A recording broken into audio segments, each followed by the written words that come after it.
Assalamualaikum warahmatullahi wabarakatuh. Perkenalkan, nama saya Dalsya Putri Wahyuna dengan NIM 200801041, Prodi Ilmu Politik. Di kesempatan kali ini untuk memenuhi tugas mata kuliah Teori Politik oleh dosen pengampu Bapak Ramji Murjikin, maka saya akan menjelaskan mengenai konsep demokrasi di Indonesia. Seperti yang kita ketahui, apa sih demokrasi itu? Demokrasi berasal dari dua kata, demos yang berarti rakyat dan kratos yang berarti kekuatan. Jika digabungkan berarti kekuatan rakyat. Menurut Abraham Lincoln pada tahun 1863 mengatakan, demokrasi adalah sistem yang diselenggarakan dari rakyat, oleh rakyat, dan untuk rakyat. Government of the people, by the people, and for the people. Demokrasi di Indonesia sering disebut dengan demokrasi Pancasila. Pancasila dianggap suatu paham, keyakinan, atau mazhab. Jadi, kita mengambil paham demokrasi.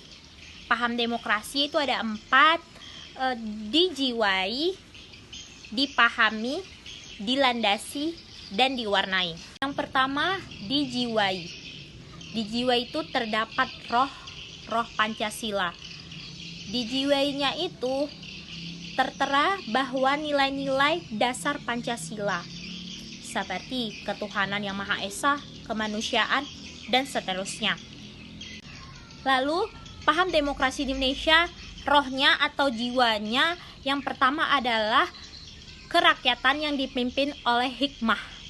Underline kata hikmah yang berarti bermanfaat atau kebermanfaatan di balik sesuatu. Ada kata kebijaksanaan, lalu dalam permusyawaratan dan perwakilan. Demokrasi Pancasila dilandasi dari kata musyawarah, oleh musyawarah. Makanya kita pernah dengar musyawarah mufakat. Seperti itu. Dan berbeda dengan demokrasi liberal atau demokrasi barat yang mengatakan suara rakyat adalah suara Tuhan, di mana suara terbanyak itulah yang benar.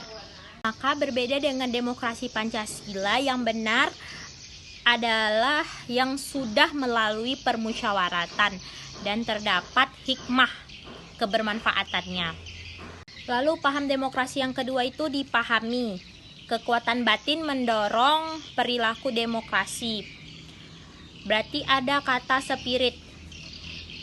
Spiritnya itu apa? Yaitu nilai-nilai dasar yang pertama, ketuhanan yang Maha Esa. Ketuhanan Maha Esa ini dianggap sebagai konsep tauhid. Memang kita mengkaji yang ideal, realitanya dapat diperbaiki. Yang ketiga, paham demokrasinya yaitu dilandasi. Dilandasi maksudnya ini kumpulan konsep ideal dan implementasi dalam berdemokrasi yang merujuk kepada nilai-nilai Pancasila. Dan yang keempat, diwarnai. Diwarnai ini maksudnya terdapat prakteknya, dampaknya selalu sejalan dengan nilai-nilai dasar Pancasila. Lalu kita membahas prinsip-prinsip demokrasi Pancasila. Yang pertama, negara berkedaulatan rakyat, terdapat di pembukaan Undang-Undang Dasar 1945 alinea keempat. Kekuasaan tertinggi di tangan rakyat, kepentingan rakyat, aspirasi rakyat, peran serta rakyat. Menurut saya, kepentingan rakyat serta aspirasi rakyat itu belum sepenuhnya terpenuhi, masih menjadi tanda tanya. Prinsip kedua, negara melindungi segenap bangsa dan seluruh tumpah darah Indonesia. Ada pemerintahan, bangsa, wilayah, SDA, nasionalisme Indonesianya juga ada tertera. Prinsip yang ketiga, negara memajukan kesejahteraan umum, mencakup pemerintahan, sandang, pangan, papan, rasa tentram, aman damai. Prinsip keempat, negara mencerdaskan kehidupan bangsa. Di sini cerdas yang bagaimana? Cerdas secara spiritual, intelektual, emosional, dan sebagainya. Terdapat juga anggaran dan penyelenggaraan. Di prinsip keempat ini menurut saya belum sepenuhnya terlaksana. dari segi pendidikan bisa kita kaji.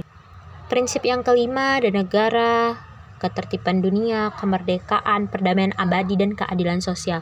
Prinsip yang keenam, negara berdasarkan ketuhanan yang Maha Esa. Dan prinsip ketujuh, hak asasi manusia. Prinsip yang ke-8, negara hukum. Kita tahu Indonesia ini sebagai negara hukum. Ada pembangunan hukum, terdapat cita hukum, cita masyarakat, lalu supremasi hukum. Prinsip demokrasi yang terakhir yaitu kelembagaan negara. Sering kita sebut dengan trias politika, yaitu eksekutif, legislatif, dan yudikatif. Eksekutif seperti presiden, legislatif yang mengatur undang-undang, yaitu DPR, dan yudikatif contoh seperti Mahkamah Agung, Mahkamah Konstitusi, dan sebagainya. Baiklah, sekian pemaparan materi mengenai konsep demokrasi di Indonesia.